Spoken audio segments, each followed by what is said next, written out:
Life's a funny thing. Some of us are dealt some pretty cruddy cards, and then we're expected to just grow up. Normal. That leaves a lot of us to struggle as we navigate through life's difficult times. And if you're anything like me, you have no idea what the hell normal is. Welcome to the Wishbone Podcast with me, your host, Luca Ohana, as we discuss and share our life stories in hopes of helping each other out. So if you got 30 minutes, let's talk about it. What's up, everybody? Welcome back to the Wishbone Podcast. I'm your host, Luca, and today's episode, we're going to be doing some pretty heavy-hitting topics. Last week's gray matter question, wanted to talk about what was one event from your childhood that would sum up the negative, and what's one event from your childhood that would sum up the positive, which, it's going to be pretty tough to delve into one event that really sums up both the positive and negative, but I think I've got a couple examples here that will really sum it up. I'm hoping succinctly. But before we get into that, I have been talking to my dad recently, which, if you guys are following along, is kind of rare. Since my mom passed, we have been talking more so than normal, for sure. And it's great. Don't get me wrong. I do enjoy it, but it's I only have experiences based off. How am I going to say this?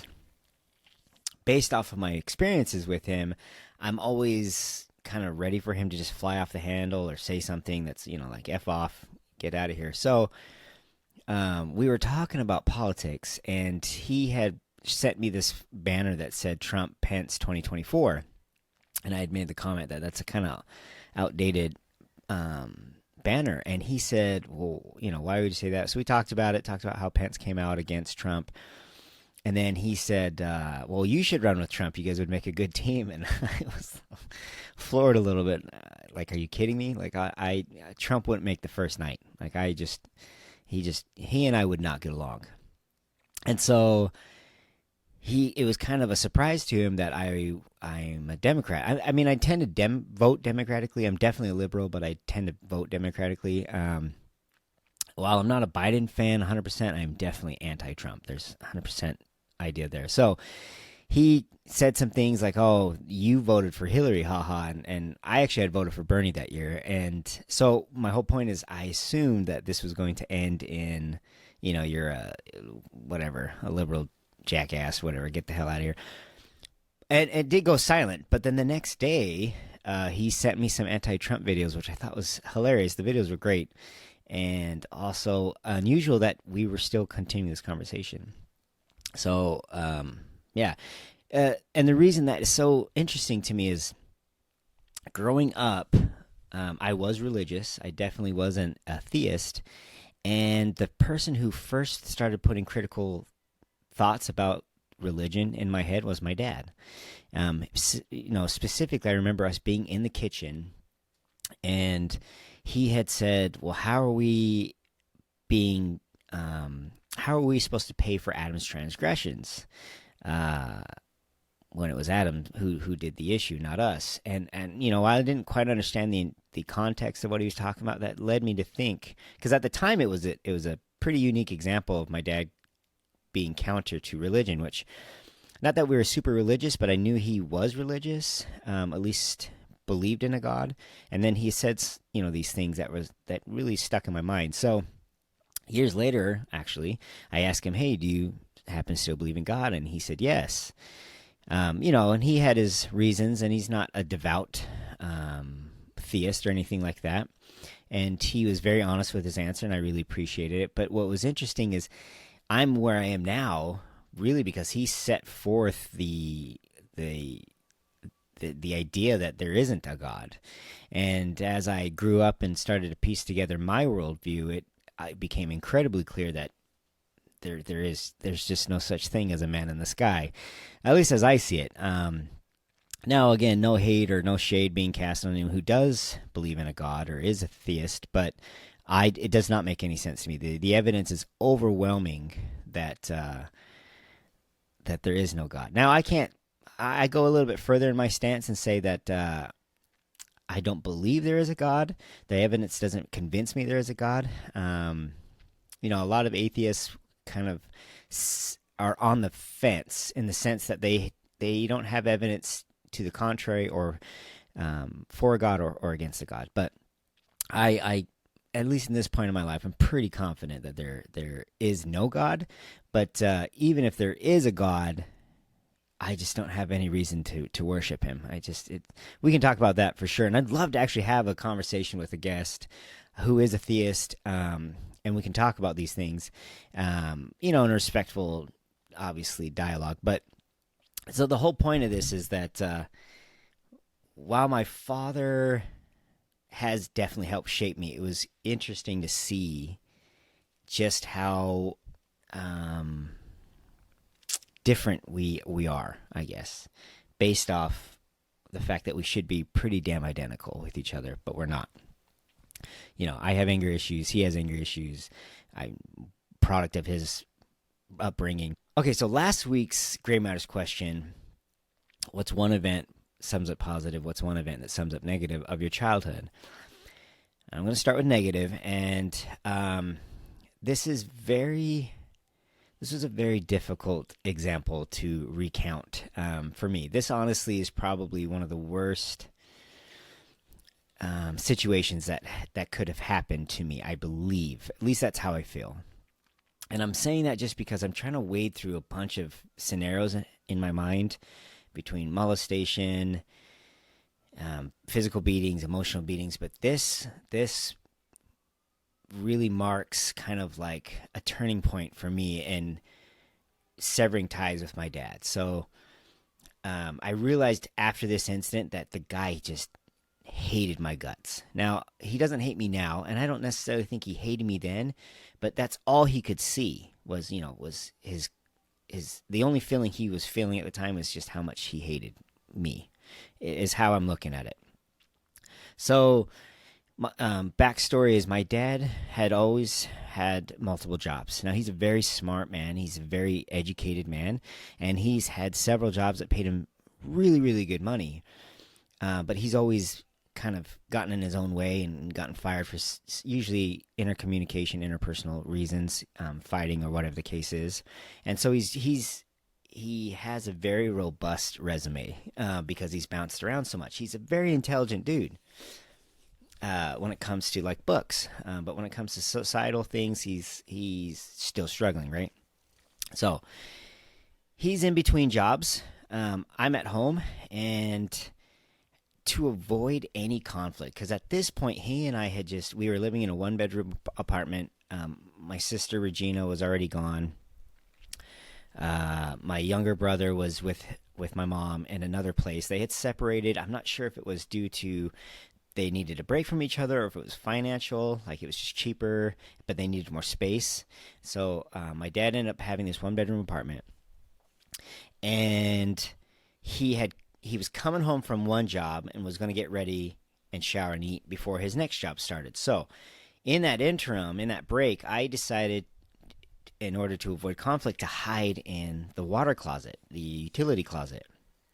And so he came home, thought I was gone, and then for like the next hour and a half, he just went on this tirade. And it kind of started off with him coming home and like mumbling or grumbling to himself. And mind you, I am terrified of being found in this closet, because why am I sneaking around? That's grounds for a major whoop ass. And keep in mind that at this point in my life with him, I wanted him to just come home and either leave me alone or beat the fuck out of me and not say a word, because the words laid heavier on me than the beating did. I mean, yeah, the words just sucked. I hated having him talk to me the way he talked to me. Even nowadays, the word fuck out of his mouth is in my mind laced with just so much weight. So it's so heavy on my ears and my freaking being.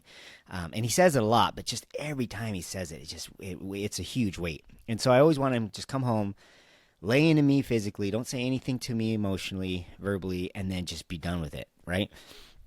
So it starts off with him kind of just mumbling under his breath, fucking kid, goddamn dishes, whatever the case is. And then it just amps up. And he is, I mean, not screaming, but he's having a very loud conversation with no one other than himself and the demons inside his mind, right? So he's tearing me down, you Vietnamese chinky motherfucker, you piece of shit, you know, you fag ass, just all kinds of stuff. I mean, my dad is very good at putting words together, swear combinations that, you know, that a sailor would find admirable. He just was going off. And then the entirety of the situation guys it washes over me, and I remember holding my mouth, trying to keep quiet, and sobbing, just sobbing as I the reality of just how much this guy dislikes me, my dad, right? Like whatever. So the guy that is supposed to be my father, or is my father, who's supposed to love me, it hates me, and it just washes over me, and I'm like trembling and shaking and convulsing. That's the word. I'm convulsing inside this little closet, trying not to be found, and just hearing every word, not being able to say anything, and I'm shooketh. Okay, so we go through this whole period of time, an hour and a half, whatever the case may be. He finally leaves, and he's so worked up, he slams the door, which I always thought was interesting. But he slams the door. I stay in the closet for another few minutes to hear his vehicle take off, and then I come out of the closet, and it all comes pouring out of me. And then I'm very mad, and I realize like I can't, you know, I can't stay here much longer. It had started to work itself up to a feverish pitch, and shortly after that, I ended up getting kicked out. But that would definitely sum up, I think, all the negative in my past, in my childhood. And the reason I think that is, it really kind of outlines just how alone we were in our pain and our suffering. Even if the neighbors heard me crying, which had happened on several occasions, it never would have amounted to anything, or rather, it didn't amount to anything. And we grew up under this very heavy negative hand. The few instances where my dad was loving and positive, I think, is what sustained us, but they were far and few between. And so, as I thought about this exercise, this thought process, or this thought experiment, this example just keeps underlining in my mind that this was my childhood, okay? And while there was no physical abuse, this lays heavier on me than any of the physical beatings that I received or that I saw my siblings receive. For me, it was devastating, to say the least. It really shaped me and created a void that took me a long time to actually work through. I can tell this story now and not get as emotional as I have in the past telling the story, but I don't share this story often. I've maybe shared it like a half a dozen times, if that, and just with my very close, tight circle. And I think the reason is while I can tell other stories and deal with the ahs and the gasps and kind of work my way through that, this story still was raw for me, and so I wasn't able to kind of deal with the raw reaction from others, because then that reflects onto me, and I just hadn't processed that yet. But it was very devastating. So that for sure would sum up the negative aspects of my childhood. There's a couple other examples I'm going to get into here in a little bit, but that for sure was it for the negative. Now for the positive, I actually had a much harder time kind of defining one positive event, and I don't know if I have any.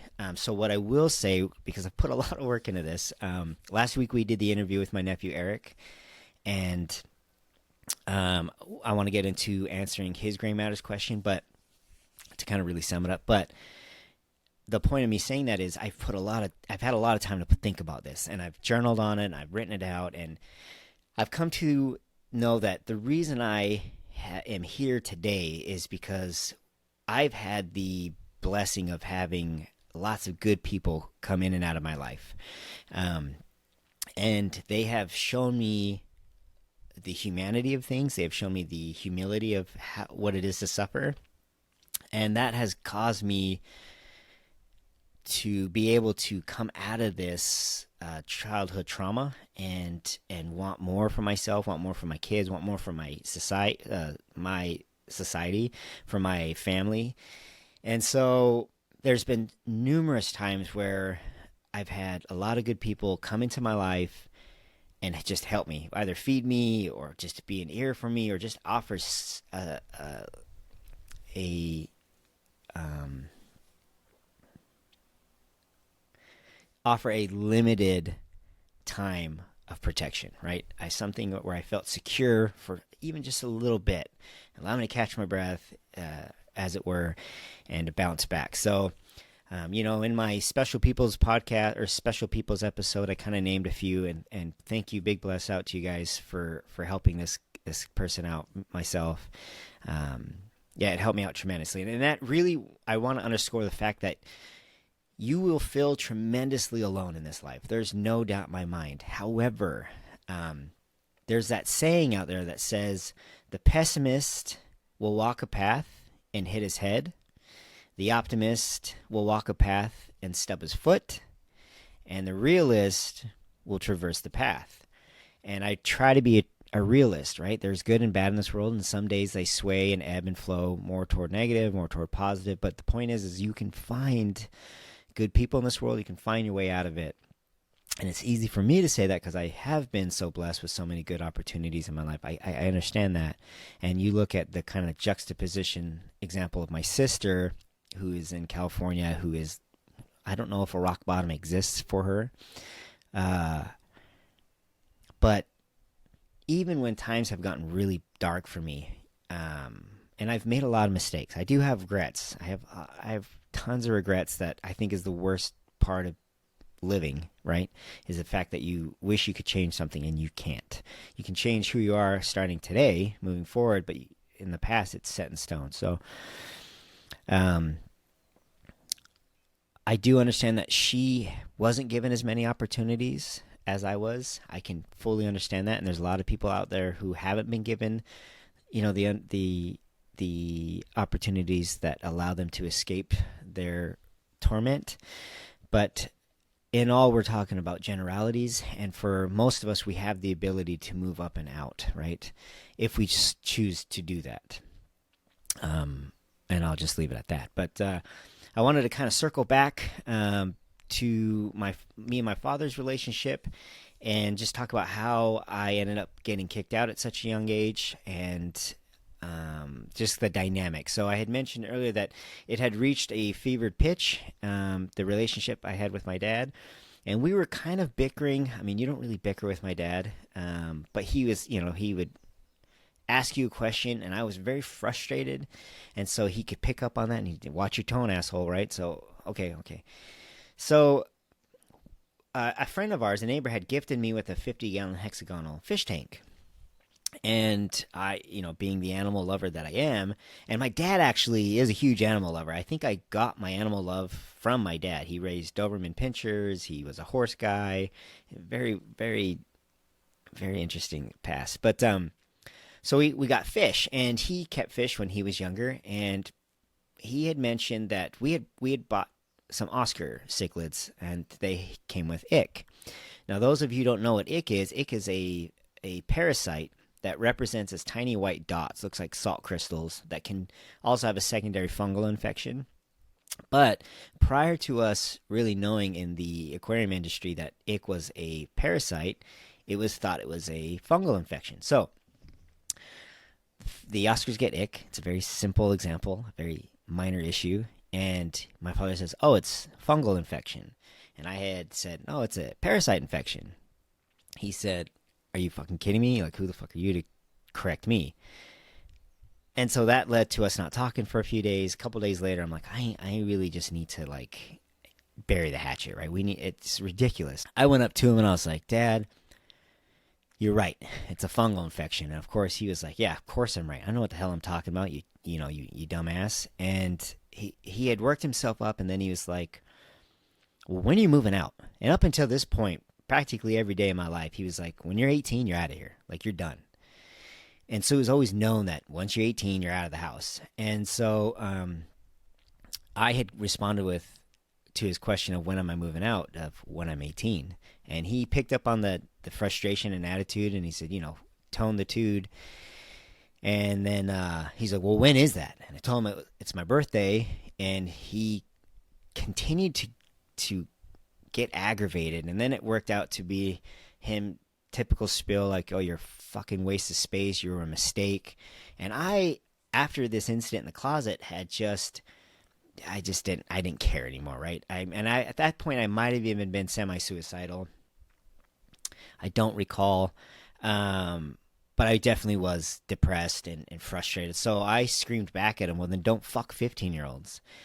And so, because at the time my mom was either 14 or 15, and he lost his shit. Like, who is this guy talking back to him? Like, I never had, practically, up to this point. I really had never done this. This was kind of like a turning point.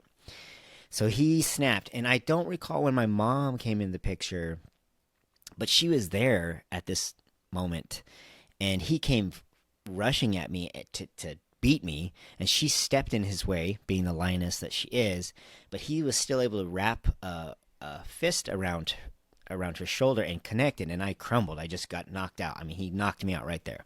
So I woke up in my mom's house, big black eye and all that, and I couldn't go back. So then she helped me raise money, like $300 for a car. Mind you, I couldn't drive at the time. I was really young. So I slept in my car at night and drove it around at night. And then eventually Amy, who, I've mentioned before, love her to death, she talked to her mom into taking me in. And I was there for a couple months before the Lees heard I was needing a place and took me there. So interesting story in the sense that my father and I talk nowadays, and I'm just ready for him to just snap. Not that I'm physically afraid anymore, especially considering that we're, so far apart distance wise, but the fact that I've learned long ago, like, you're not relying on this relationship to prosper and grow. You're just in the moment.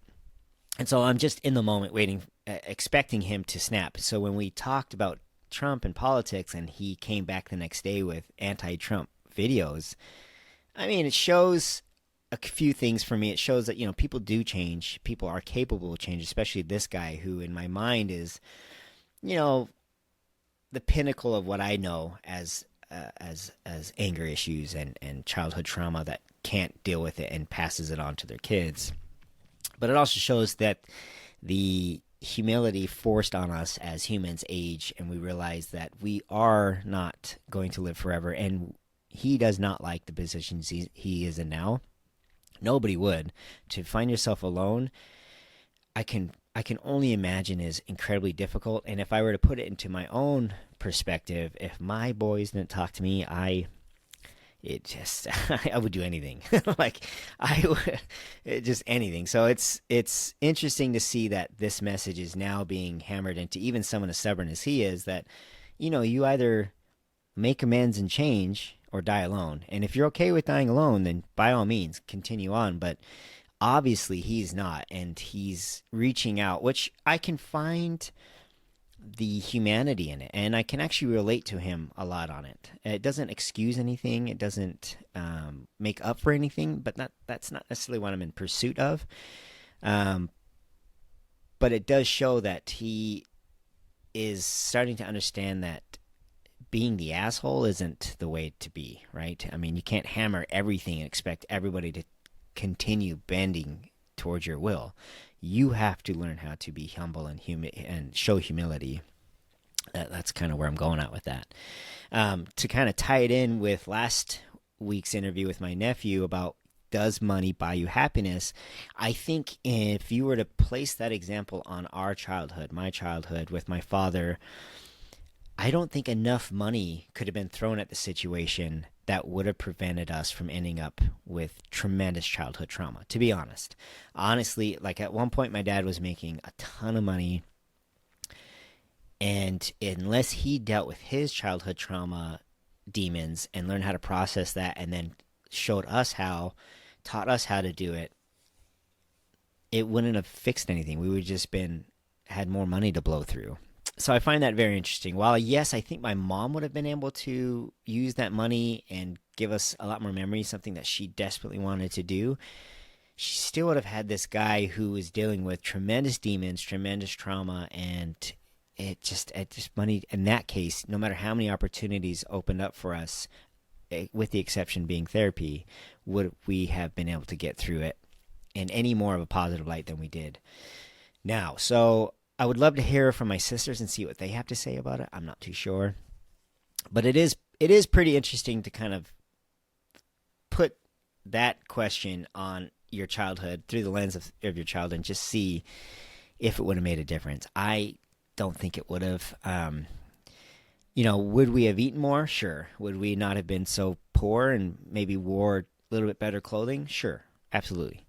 But I think where money would buy you happiness is when you have the communication to get through conflicts. Conflicts, like I've mentioned in the past, are amazing things to have. Like I just recently had a conflict with a coworker.